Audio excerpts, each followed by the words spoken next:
Hechos capítulo 23.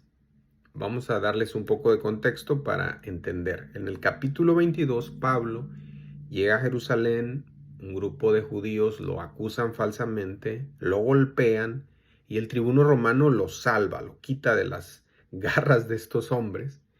Le da la oportunidad de defenderse y Pablo empieza a hablar y a predicarles de Cristo, pero salió peor. Estos hombres querían literalmente matarlo.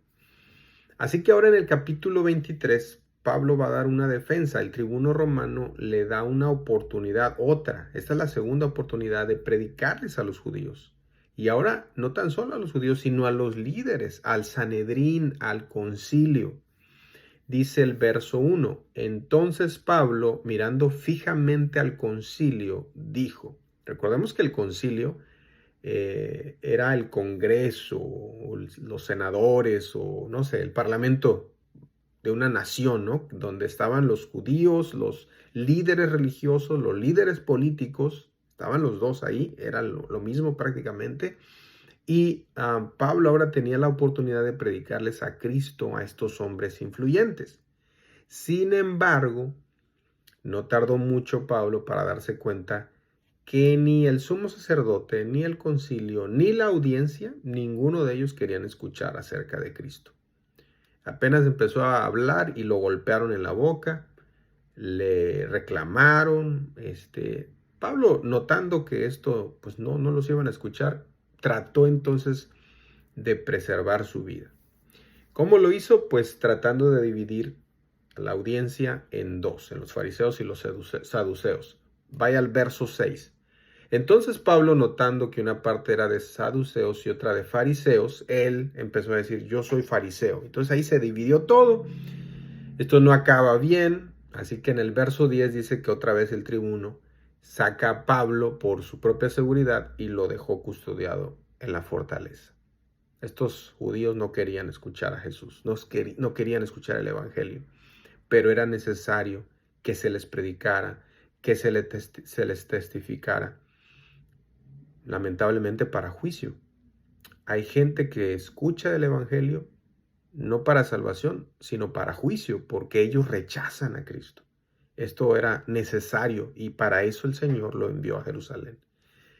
El verso 11 dice algo tremendo. Vaya al verso 11. Dice, a la noche siguiente se le presentó el Señor. Jesucristo se le presenta a Pablo en esa noche. Quizás fue una noche muy difícil para Pablo. Él amaba a su pueblo, amaba a los judíos, él era judío. Quizás su corazón estaba triste, desanimado. Quizás pensó que había fracasado, que fue culpa de él, que no lo escucharon. Pero en esa oscura noche Jesús se le presenta a Pablo. Pablo no estaba solo. Jesús estaba allí en la cárcel con él. Es mejor estar en la cárcel con Cristo que en el paraíso sin él. Y dice el verso 11, le dijo, ten ánimo, Pablo, pues como me has testificado de mí en Jerusalén, así es necesario que testifiques también en Roma. Es decir, Pablo, no, estás haciendo tu trabajo, tú lo hiciste, ánimo. Miren qué hermoso, hermanos, ¿no? A veces cuando hacemos algo para Dios y no resulta como nosotros queremos, nos desanimamos, pero muchas veces no es esa la clave del éxito.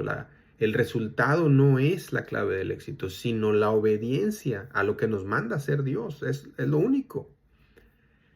Finalmente, de los versos 12 al 15, hay 40 hombres que hacen juramento para matar a Pablo. De los versos 16 al 22, se menciona al sobrino de Pablo. Interesante, ¿no? Porque casi no se habla de la vida de Pablo ni su familia, pero aquí se menciona al sobrino de Pablo y esto no fue casualidad. Dios en su soberanía hizo que este sobrino de Pablo se enterara de este complot y avisara al tribuno romano. El tribuno romano protege a Pablo, lo manda a Cesarea. Y nada más para que se den una idea, ¿no? 470 soldados romanos custodiaron y escoltaron a Pablo. Lea los versos 23 y 24. Ahí el Señor estaba siendo fiel a su promesa. No te preocupes, no te desanimes. Vas a ir a Roma y vas a testificar allá. Pablo llega a Cesarea y espera el juicio. Dice el verso 35 que el gobernador dijo a Pablo, vaya al verso 35, te oiré cuando vengan tus acusadores, y mandó que le custodiasen en el pretorio de Herodes. Esto, hermanos, dio el comienzo a 2 años de confinamiento, de encarcelamiento para Pablo. Tuvo ciertas libertades, pero de ahí empezó todo ese tiempo, porque después habría otros 2 años, casi 3 años en Roma. O sea, 5 años de la vida de Pablo en custodia romana, en cárceles. Pero así como Dios lo usó, siendo completamente libre, así también Dios lo iba a usar en la cárcel. Muchas veces tenemos que recordar que nuestras circunstancias no detienen la obra de Dios. Dios se va a glorificar cualquiera que ellas sean. Bueno, este fue el resumen de este capítulo 23.